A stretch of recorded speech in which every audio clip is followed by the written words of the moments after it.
You cannot will the loving relationship full of spark and vitality into being in front of Netflix every night. You have got to make a different choice.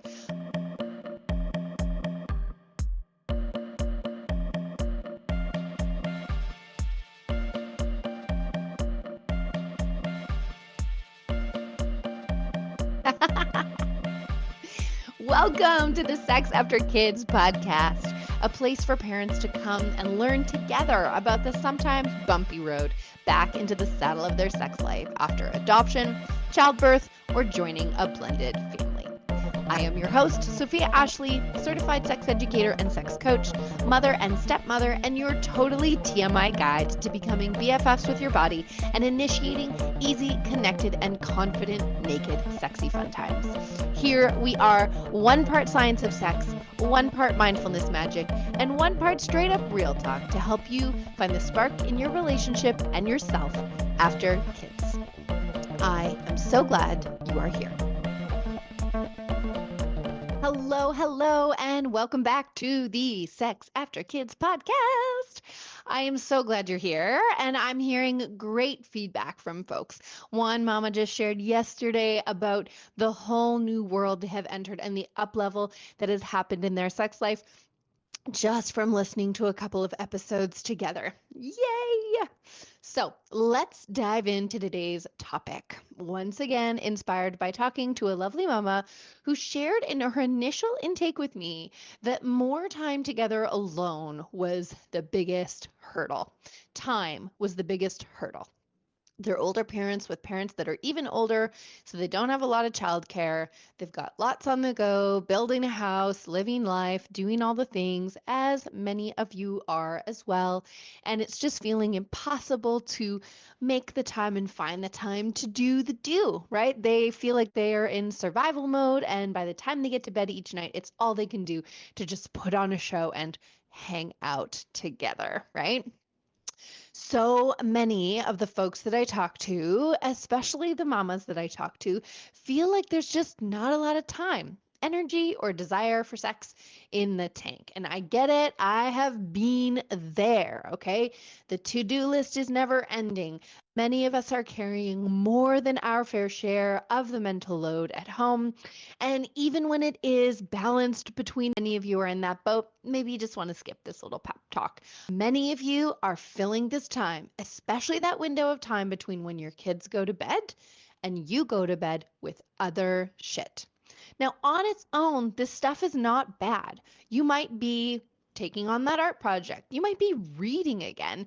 You might be choosing to watch a movie with your hubs. You might be cleaning out the garage. You might be doing lunches and meal prepping for yourself or exercising. All of these things are wonderful, important things to do, for sure.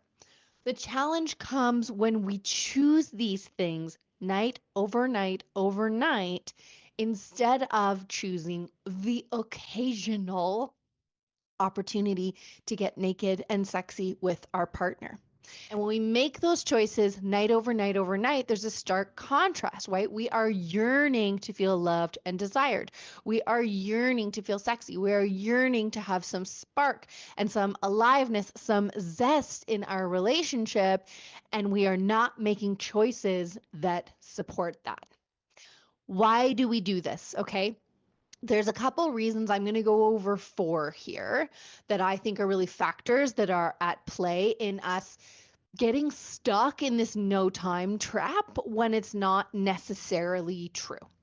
So the first is kind of a societal piece, right? We're in this society of information overload where we're consuming and ingesting information from everywhere more than we are creating and connecting. And what I mean is like there's this literal fire hose of information all day, every day, with all these information touch points across social media, meetings, text messages, advertising, podcasts, books. It's information being thrown at us, but also information that we're like seeking and seeking and seeking. We are looking for answers to every little problem that we have because there's answers, right? But this overwhelm does two things. One, it keeps us stuck, almost frozen, one could argue, in a very passive consumption mode where we want to turn our brain off and watch a movie, as an example. And two, it sets our brain up to feel like getting the energy to do anything else is too much of a mountain to climb. So, folding laundry while listening to a podcast, cleaning the kitchen, watching the movie together, these are tasks that many of us, not all of us, but many of us can do on autopilot without a lot of intention or presence. So, our brain in this overwhelmed state kind of deems them as low effort. But then what happens is we make a mountain out of a molehill for any task that requires thinking or connecting. It's kind of written off as too costly. So what's happening here is we end up frozen in this like overwhelm of consumption, which just keeps us in consumption because it feels like the lower cost option and the easiest thing to do when we are stuck in that overwhelm is to just keep consuming in a way that feels mindless. I just want to watch the movie and turn my brain off, right? I want to be in zombie mode because I'm just feeling overwhelmed. And any other alternative feels like too much energy. Getting the paints out, bothering to have a connected conversation with my partner instead of watching the movie, all of these things feel like too much energy. And the irony, of course, is that connection and creation are actually the cure to our zombie status. And we're going to talk a little bit more about why that is in a bit here. So hang tight on that one. The second factor for why we kind of get stuck in this time trap is that we all have some very, quite frankly, dumb ideas about sex needing to be spontaneous instead of scheduled. We don't want to decide ahead of time that 8 p.m. on Wednesdays we're going to get down because it seems lame, it seems unsexy, it seems uninspiring, it seems all the things. And to that I say, how much unscheduled or spontaneous sex are you having now, my friends? If you're listening to this podcast, probably not that much. Be honest. So maybe we could try something a little different and just see what happens, right? The third factor at play here is lackluster sexy times. So when I talk to mamas who tell me they want more time, when I dig a little deeper in our conversations, what comes up is that actually the sex they're having is pretty mediocre. Things don't last very long. There's not a lot of connection. Your body isn't working the way you want it to. And so rather than bring you together, these kind of like failed or lackluster sexy times can end up just driving a deeper wedge in between you, where you end up feeling lonely and isolated and disconnected after sex instead of all the things that you want to feel. So we're too busy or there's no time to make it happen, just kind of becomes this excuse that masks what really is, that it's just not that worth it to have sex. The orgasm gap is very real, my friends. And if you have never heard that term before, it simply means that research has found that cis women in heterosexual relationships with cis men, orgasm less often and to less satisfaction than other women, basically women in lesbian relationships. Why? Because we have done an absolute shit job of teaching people how to have sex well. And the invisible rules in society about how men and women are supposed to engage in sex is what reinforces that and brings us there. So I'll dedicate a whole other podcast to this, but the bottom line is you were never taught how to have great sex, and those gender norms and expectations are reinforcing the shitty sex that you're having. Most people are having shitty sex. Most people are having sex under 3 to 5 minutes, and it's no wonder you're not craving it, and it's no wonder you would rather clean the floor or make lunches, right? The last factor at play here is trauma. So on the Sex After Kids Summit, this is kind of an example. I had a very lovely Q&A chat with Daniela Stevens, who's a fellow sex coach. I will link her info in the show notes because she's just wonderful. Sorry, they're just wonderful. And we were talking together about how I had been feeling the vibes one day, but I got really nervous to share it with my husband that I was feeling in the mood because I was worried that I might not still be down to roll around after bedtime. I was worried that the feeling would go away and I didn't want to like cash a check I couldn't deliver, basically. And the more I was chatting with Daniela, the more I realized that all of my reasons for not wanting to have sex, like I'm too tired, I have a migraine, I'm not in the mood, they're pretty much all symptoms of my body having a fraught relationship with sex, right? Everyone has some degree of sexual shame and shadow or trauma, and almost all people with vaginas have a history of sex that has not prioritized their pleasure, not prioritized their needs and desires, or it's been filled with some level of violence and manipulation, not to mention fertility, pregnancy, and birth trauma challenges. So, the long and short here, and again, we'll talk about this more in future episodes, is that often we feel like we've moved on from these things, but our bodies have not. And it shows up as avoidance of sex because our body like doesn't want to go there. It's got negative associations. So when we go back to the beginning here, we think about, okay, when I think about it, do I actually have the time? If I actually have the time, but I'm not making the time for this, what could be happening, right? So it could be that we're kind of stuck in zombie mode and we've let our brain trick us into thinking that watching a movie every night with our partner is all we can manage right now.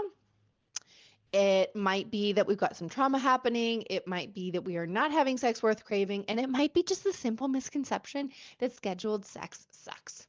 So, what do we do with all of this information I just laid on you? The big piece I really want you to take aware here is to get real with yourself for a minute, okay? Is it absolutely true that you have no time, like not an inch, to spend 30 minutes to an hour naked in bed with your partner 1 to 4 times a month? Is it really true? If you were to audit your time for a week and look at how you spend the hours that you have with your partner, it all looks different. But let's just say, how do you spend those hours after the kids are in bed and before you go to bed? How are you spending that time? And is it on things that are valuable? And does any of what I just said here resonate? Are you stuck in zombie mode and overwhelm? Are you avoiding sex that's not really crave worthy? Could there be some trauma at play in your avoidance? And do you need to get over yourself and start scheduling sexy times? And if you think about it, what could be possible if you made a different choice just one night a month or one night a week? The second piece here is to bring it back to the goal, the vision, the life, and the relationship we're trying to create. Because again, none of this is a problem unless it's a problem, right? If you are here listening to me, I'm going to assume that you want your sex life and your relationship post kids to be different or better in some way than it is. You want to be having sex more frequently. You want to be having better sex. You want to feel less guilty about turning down your partner or not initiating. You want to feel those new crush fling vibes from the early days of your relationship. You want to feel in love. You want to feel desired. So if that's the goal, and you can see that there is some time, it doesn't even have to be a lot, some time to be naked together in a week or a month. Is this time scarcity mindset really serving you and really serving your relationship? You cannot will the loving relationship full of spark and vitality into being in front of Netflix every night. You have got to make a different choice. But I also promise you, like we talked about in the last episode, and everything about my approach is that it doesn't have to be the mountain that your brain has convinced you that it is. There is a straightforward and practical path to getting back into the swing of naked, sexy fun times. The beauty here is that, like so many things in life, the obstacle is the path. The antidote to an existence where you are frozen in consumption is to create things. Get off the doom scrolling, sing, dance, paint, draw, have sex. Sex is an act creation, my friends, even if we aren't literally creating a baby.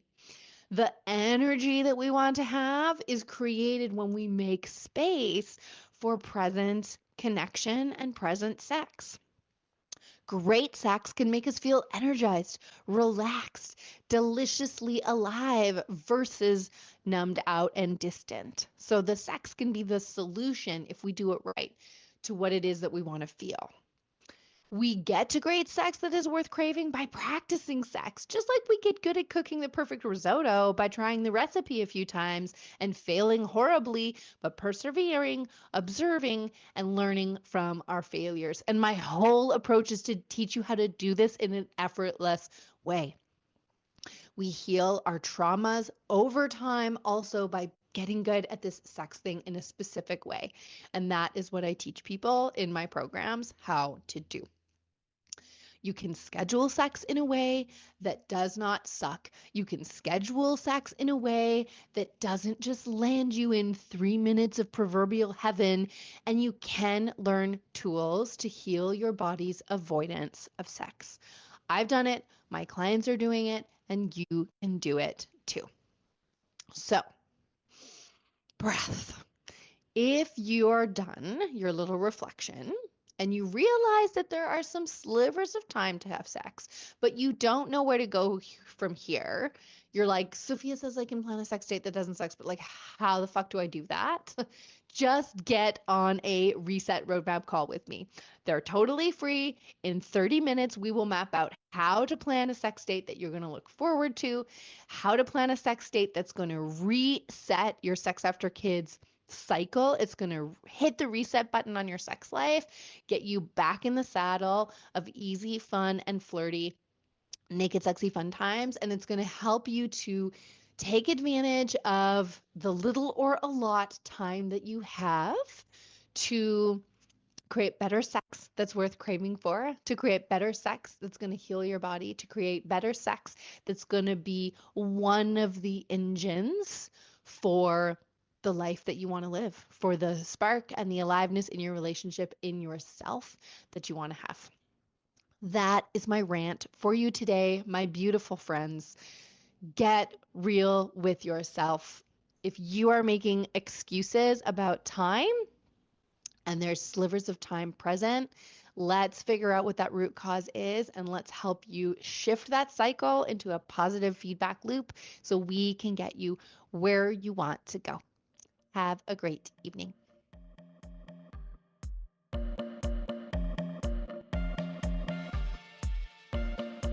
This is the part where we do the end bit, right? My friends, let's take a mindfulness minute here. Take a deep breath in. Open that mouth and let out a big, deep, full body sigh. Voila, your nervous system thanks you.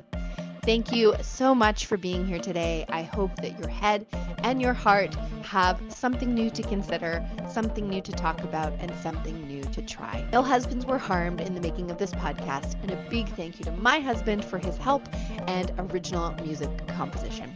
Love you, babe. This podcast was recorded on the traditional territories of the Kwanlin First Nation and Tonquachan Council in Whitehorse, Yukon. We acknowledge and are grateful to the original stewards of this land where we get to play, live, and raise our children. You can catch me on the Instagram at the Happy V Project for tips, tools, and anecdotes. And you can also join the weekly-ish newsletter for dispatches from my bedroom and my brain. Also, head to thehappyvaginaproject.com to learn more about how you can work with me. Catch you next time.